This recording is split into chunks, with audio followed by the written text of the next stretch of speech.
खबर उत्तर प्रदेश के जनपद गौतम बुद्ध नगर के प्रज्ञान पब्लिक स्कूल से। जेवर क्षेत्र गांव गोविंदगढ़ के प्रवीण कुमार ने अपने माता पिता, गांव, विद्यालय, अपने क्षेत्र व देश का गोल्ड मेडल लाकर किया नाम रोशन।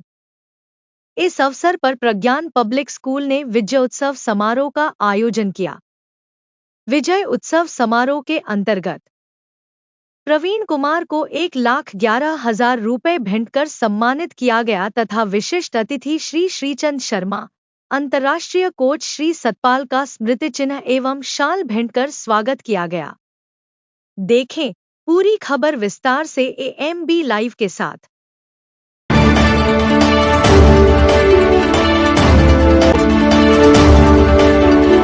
नमस्कार दोस्तों, आप देख रहे हैं मिलाइव और मैं आपको दिखा रहा हूं जेवर से प्रज्ञान पब्लिक स्कूल। जैसा कि क्षेत्र के एक युवा जिन्होंने अपने विद्यालय का, अपने क्षेत्र का और अपने देश का नाम रोशन किया है, जो हैं गोल्ड मेडलिस्ट प्रवीण कुमार जी, जिन्होंने बड़े बड़े ही जबरदस्त तरीके से अपने देश के लिए गोल्ड मेडल लाए हैं और हमारे साथ हैं। हम आपको उनसे रूबरू कराएंगे। जी प्रवीण कुमार जी, क्या कुछ कहेंगे? आपको किन किन समस्याओं का सामना करना पड़ा देश के लिए गोल्ड मेडल लाने के लिए?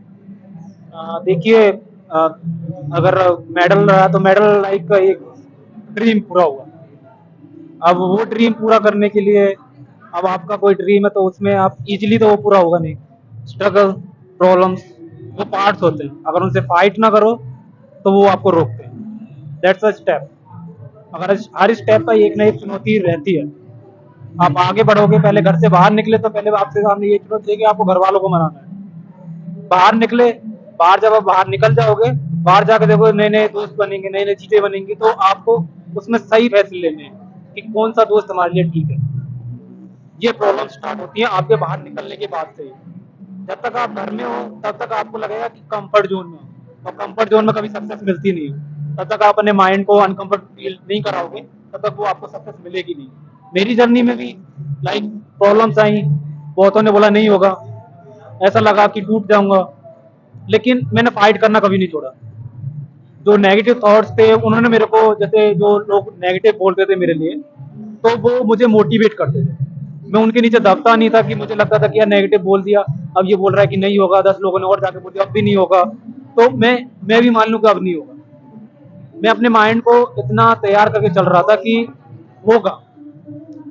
बार बार करने से पत्थर भी टूट जाता है। तो ये स्ट्रगल, तो ये तो आम बात है। अगर आपने अपने जीवन में खेल कूद में कब से भूमिका निभाई?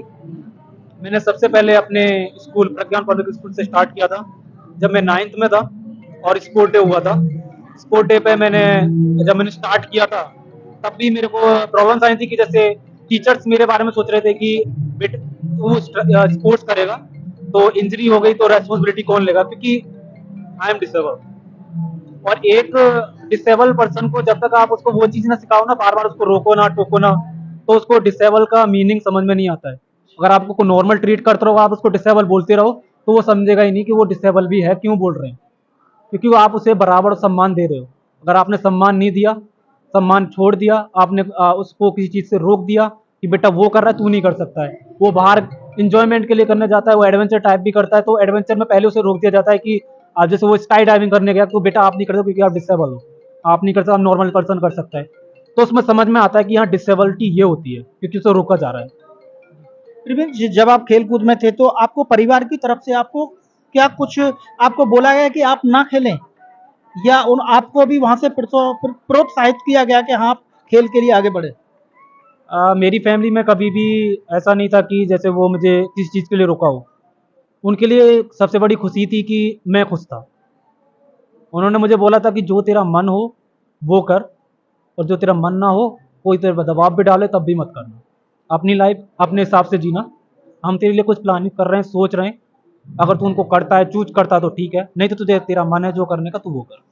प्रवीण जी, अपने कोच जो हैं सतपाल सिंह जी, उनके लिए क्या कुछ कहेंगे? मेरे कोच मेरे लिए भगवान के समान है। जैसा उन्होंने मुझे बोला है मैंने आज तक वैसा ही किया है। बीच में कभी कभी ऐसा होता है कि मैं जैसे मौज मस्ती करने निकल गया, दोस्तों के साथ निकल गया पार्टी, या फिर मैं घूमने के लिए निकल गया, तो मुझे डांटे भी पड़ी, समझाया भी गया, तो मैंने कभी उनकी बात का बुरा नहीं माना। उनके कहने पे मैंने सारी चीज़ें की और आगे भी उनके कहने पे मैं ऐसे चलता रहूँगा, क्योंकि मुझे अपने कोच पे बिलीव है, जो भी वो कहेंगे या करेंगे वो मेरे लिए अच्छा ही करेंगे। आपके लिए प्रज्ञान पब्लिक स्कूल ने इतना बड़ा प्रोग्राम रखा है, तो आप अपने विद्यालय के लिए क्या कुछ कहेंगे? आ, ये मेरा विद्यालय नहीं है, लाइक ये मेरी फैमिली है, जिसको मैं मुझे ये कभी भी बुलाए या फिर मैं जब भी घर आता हूँ तो मैं यहाँ पे घूम के जाता हूँ, क्योंकि मुझे यहाँ अच्छा लगता है। मेरी जर्नी यहीं से स्टार्ट हुई थी और सपोर्ट भी सबसे पहले यहीं से मिला था।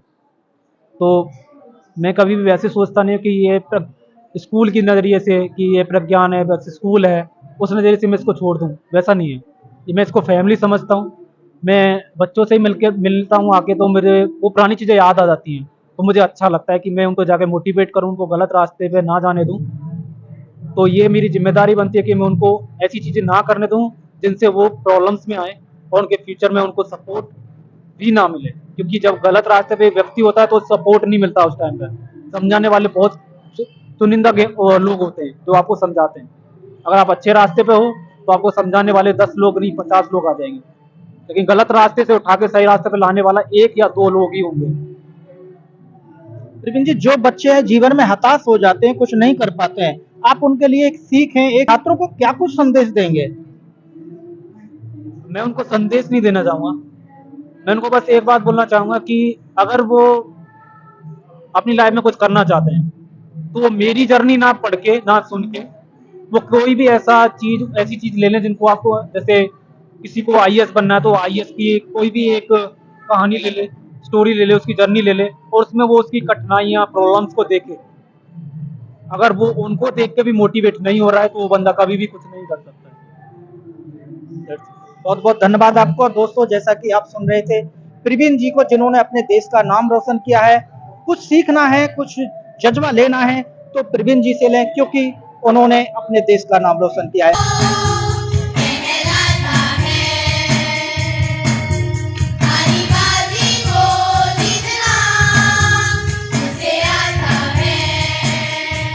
कि मेरे साथ प्रवीण जी के कोच हैं और एक विद्यार्थी के यानी जीवन में गुरु की बहुत बड़ी भूमिका होती है। सर, जानना चाहेंगे प्रवीण जी के सर लिए क्या कुछ कहेंगे जो गोल्ड मेडल लेके आए देश में? परवीन एक बहुत टैलेंटेड दिव्यांग एथलीट है, और दिव्यांग ही नहीं, मैं तो कहूँगा एक सक्षम और एबल एथलीट है, जो इस दुनिया में अपने जेवर का और इस प्रज्ञान स्कूल का नाम कमा रहा है। और उसकी जो दिव्यांगता है वो अपनी दिव्यांगता को अपने ऊपर हैवी नहीं होने देता, ना मैं हैवी होने देता हूँ उसको। हम अच्छा ट्रेनिंग करते हैं और हम दिन बाई दिन हर दिन यही सोचते हैं कि हम जीवन में अच्छा कैसे कर सकते हैं। सर, किन किन समस्याओं का सामना करना पड़ा इस चीज के लिए? बहुत चीज समस्या है, तो देखो हर सफलता के पीछे बहुत सारी समस्याएं होती हैं। हम समस्या को नहीं देखते, हम अच्छी चीजों को याद करते हैं, बुरी को नहीं याद करते हैं। सर, आप प्रवीण जी को कब से ट्रेन कर रहे हैं? मैं 2018 से प्रवीण को ट्रेन कर रहा हूँ। आगे की क्या कुछ तैयारी है?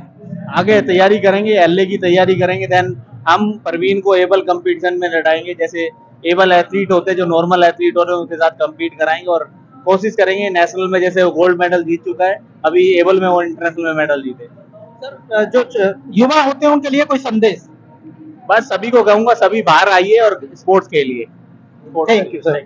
विद्यालय के जो प्रवीण कुमार जी हैं, जो गोल्ड मेडलिस्ट हैं, उनसे सर क्या कुछ कहेंगे उनके लिए आप? देखिए, प्रज्ञान के प्रांगण से पेरिस के पैरोलंपिक में प्रवीण ने जो छलांग लगाई, जो स्वर्ण छलांग लगाई, जो गोल्ड मेडल लेकर के आया, उसके लिए एक शिक्षक के लिए बड़े सौभाग्य की बात है। एक विद्यालय के लिए बहुत खुशी का अवसर है कि आज हमारा बच्चा देश विदेश में नाम करके आज हमारे पास आया है। ये बच्चा और सारे बच्चों के लिए मोटिवेशन बनेगा। ग्रामीण अंचल से और भी बच्चे प्रेरणा लेकर के आगे निकलेंगे, खेल में आगे बढ़ेंगे और अपनी शक्तियों पर, अपने सामर्थ्य पर विश्वास कर पाएंगे। आगे भी आने वाले बच्चे बहुत सारे गोल्ड मेडल लेकर के आएंगे, हमें ऐसा विश्वास है। बहुत बहुत धन्यवाद आपका। दोस्तों, जैसा कि हमारे साथ हैं संजय शर्मा जी, गांव कलूपरा से, और प्रज्ञान विद्यालय में जैसा कि यह प्रोग्राम चल रहा है, प्रवीण कुमार जो गोल्ड मेडलिस्ट, जो हमारे देश का नाम रोशन किया है, गोल्ड मेडल लेके आए हैं। तो सर से जानना चाहेंगे उस किसान के बेटे के लिए, अपने क्षेत्र के बेटे के लिए, अपने देश के बेटे के लिए क्या कुछ कहेंगे जिन्होंने देश का नाम रोशन किया है, देश के लिए गोल्ड मेडल है। सर, बहुत बहुत शुभकामनाएं प्रवीण को और हम सबको भी, क्योंकि उन्होंने पूरे विश्व में भारत भूमि का परचम लहराया है। और जैसा मैंने प्रवीण को सुना है, उन्होंने बहुत सुंदर बातें कही हैं और उसमें मुझे एक बात याद आती है, लागी लगन छूटे नहीं, जीव चौंच हर जाए, मीठा कहा अंगार में जाहे चकोर चबाए। तो लगन एक ऐसी है, जब लगन लगती है व्यक्ति को तो निश्चित रूप से वो सफलताओं के शिखरों को चूमता है। तो बहुत बहुत शुभकामनाएं प्रवीण के लिए मानस अवलोकन संस्था की ओर से भी, और प्रज्ञान ने जो कार्यक्रम आज आयोजित किया है बहुत सुंदर। इस तरीके के कार्यक्रम आयोजित होते रहने चाहिए, क्योंकि जब कोई अपने मॉडल को देखता है, अपने आदर्श को देखता है, तो निश्चित रूप से और बच्चों में भी प्रेरणा जागृत होती है, हम ऐसा बने। पर उन छात्रों के लिए क्या संदेश देंगे जो अपने जीवन में हताश हो जाते हैं, बहुत जल्दी उनके रुक जाते हो किसी कार्य को करने के लिए? सर, हमारे यहाँ सनातन धर्म में हताशा और निराशा के लिए कोई जगह नहीं है, क्योंकि हम पौराणिक काल में देखते हैं कि जब विश्वामित्र जी ने इतने साल तपस्या की, फिर उनके भी बहुत सारे विघ्न आए ब्रह्मर्षि बनने की प्रक्रिया में, लेकिन उन्होंने कोई हताश निराश वो नहीं हुए और उन्होंने अंततोगत्वा ब्रह्मर्षि का पद प्राप्त कर लिया। तो सनातन में निराशा, हताशा, इसके लिए कोई स्थान नहीं है। आगे बढ़ना ही है हमारी जिंदगी है, यही हम सब उपदेश देते हैं। और श्रीमद् भगवत गीता में भी ये बात कहा गया है कि हताश निराश होने की जरूरत नहीं है। हमें अपने जो कर्म क्षेत्र है उसमें पूरी ऊर्जा के साथ, पूरे उत्साह के साथ हमें उसमें लग जाना चाहिए। बहुत बहुत धन्यवाद आपका। हमारा क्षेत्र का जो बेटा है प्रवीण कुमार, हमारे देश के लिए गोल्ड मेडल लेके आए हैं, इनके लिए आप क्या कुछ कहेंगे? ये बहुत छोटे स्तर से बच्चा चला है, बहुत आगे तक पहुंचा है, इसके हौसले बहुत ऊंचे।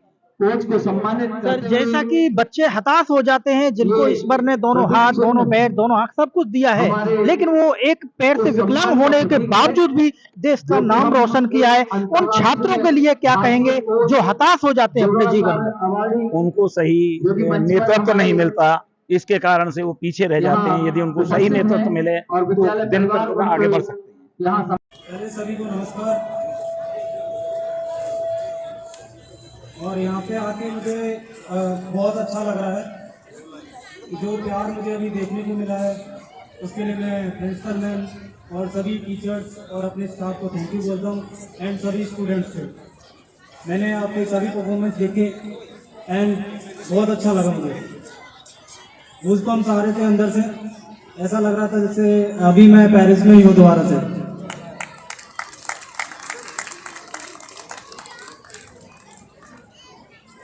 मैं आपको अपनी जर्नी के बारे में बताना चाहूँगा। जब मैंने टोक्यो में सिल्वर जीता था, तब मैं और वो सब साथ में बैठे हुए थे, तब डिसाइड कर रहे थे कि थोड़े और मेहनत कर लेता, थोड़ी और कोशिश हो जाती तो शायद गोल्ड हो जाता इस बार। बट हमने उसी टाइम पे अपना 3 साल पहले लक्ष्य बना लिया था कि पेरिस 2024 में हम गोल्ड लेकर ही आएंगे। और इसमें प्रॉब्लम्स भी थी, कठिनाइयाँ मिली, लेकिन फाइट करना कभी नहीं छोड़ा, गिव अप कभी नहीं किया। हमेशा आगे बढ़ के यही सोचा कि आगे और भी कुछ करना है आगे। बीच में कभी कभार लगा कि अब मन नहीं है यार, अच्छा नहीं लग रहा है अपने आप को, थोड़ा मेंटली डिस्टर्ब भी हो गया था, लेकिन बार बार प्रयास करने से सक्सेस आपको मिल ही जाती है। पहले जब मैंने स्टार्ट किया था अपना स्पोर्ट्स, तो सर ने मुझे एक बात बोली थी कि तू स्पोर्ट्स पर्सन एक अच्छा बने ना बने, लेकिन ईमानदार व्यक्ति सबसे पहले बनना।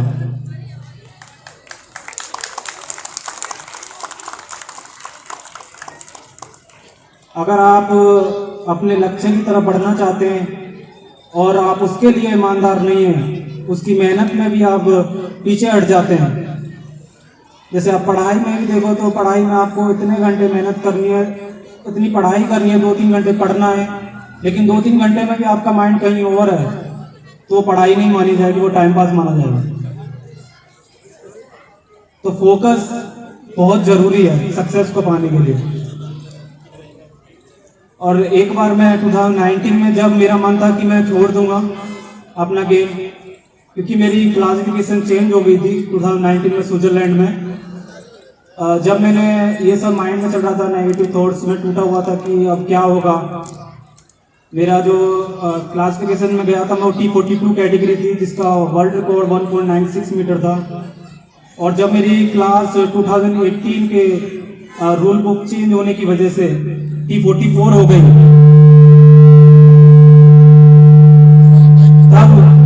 तब मुझे लगा कि यार अब छोड़ देते हैं, अपना गांव जाएंगे, खेती बाड़ी घर बार को देखेंगे, या फिर अपना कहीं भी रेलवे में जॉब लेके अपना जीवन बिताएंगे। जब मैं सुबह, मेरे को आज भी याद है, उस टाइम पे मैं इतना टूट गया था कि मैं रात भर सोया नहीं था, आंखों से आंसू निकल रहे थे कि मेरा जो सपना था वो अधूरा रह गया। तब मैं मॉर्निंग में 5 बजे, मैं तब भी जगा हुआ था, सर की कॉल आई मेरे पास। तो सर ने मुझे बोला कि चल वार्म अप के लिए चलते हैं। सर को पता था कि मेरी क्या सिचुएशन है, मेरे माइंड में कौन कौन सी चीज़ें चल रही हैं। लेकिन जब सर ने मुझे समझाया कि बेटा तू अपने लिए नहीं करना चाहता, मैं जानता हूँ कि तेरे माइंड में कौन कौन सी चीज़ें चल रही हैं। अभी जो हमारे रूल्स थे, प्लान्स थे, वो सारे चेंज हो गए।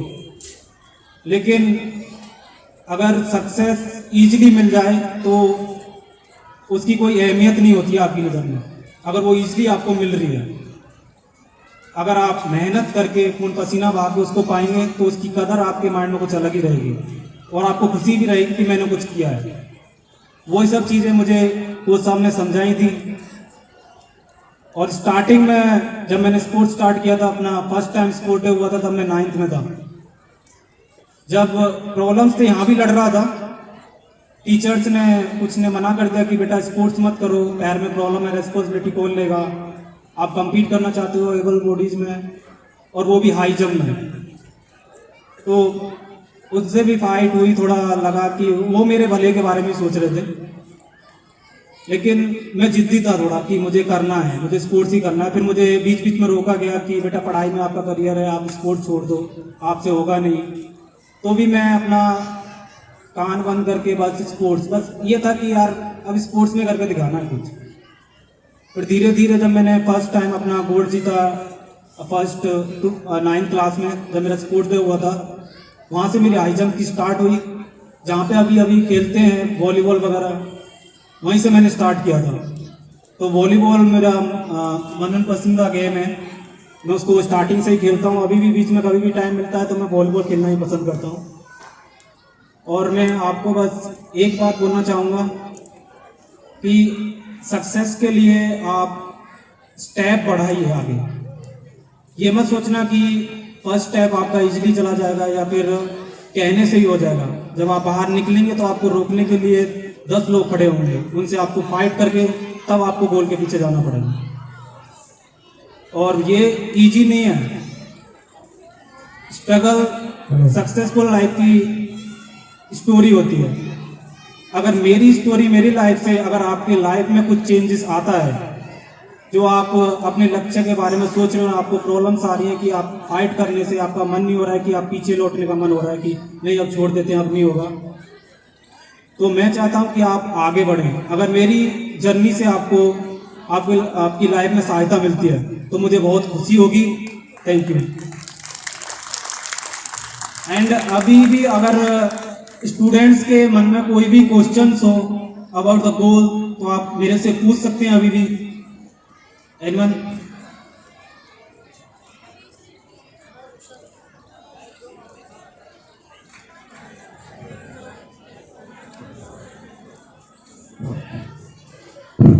हमारा सौभाग्य है कि आपने अपना बहुमूल्य समय हमें दिया। इसका स्वागत एवं अभिनंदन करते हैं। हम सब ये जानना चाहेंगे कि जीवन में आपको सबसे बड़ी प्रेरणा कहाँ से मिली? Negative minds. जब आप स्कूल में थे तो आपको ऐसा लगा था कि आप हासिल करेंगे? अगर मैं सोचता नहीं और लगता नहीं तो शायद ये होता भी नहीं। धन्यवाद।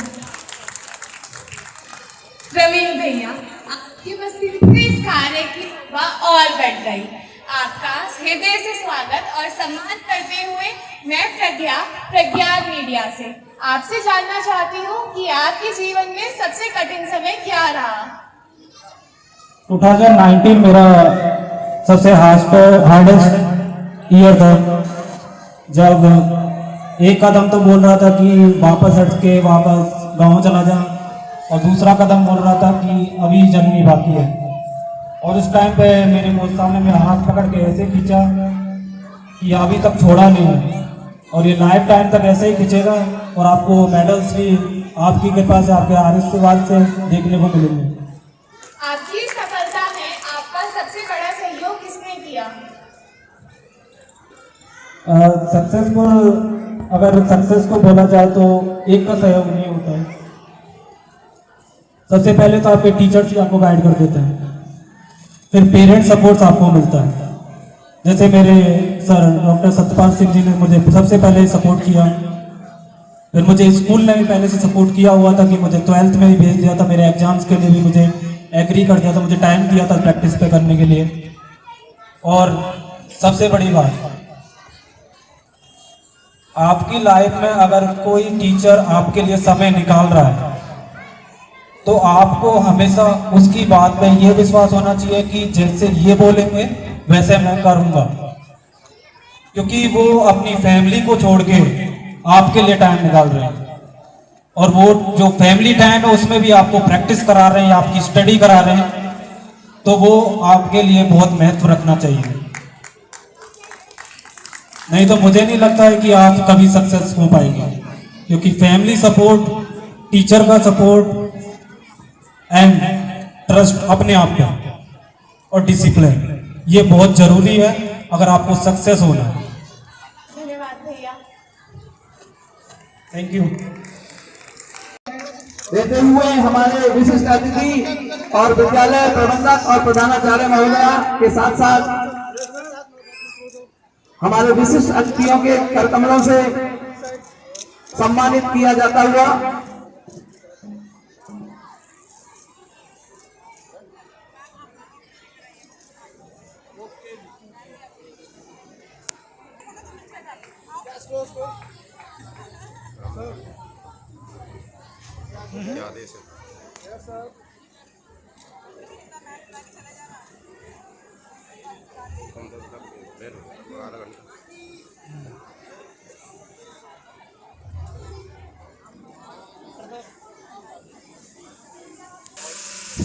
पेरिस पैरालंपिक विजेता प्रवीण कुमार का यहाँ मंच पर स्वागत करते हुए हमारे विशिष्ट अतिथि महोदय, साथ में उपस्थित हैं उनके कोच डॉक्टर सत्यपाल सिंह जी। और इस उपलब्धि ने हम सभी को गर्वान्वित किया है।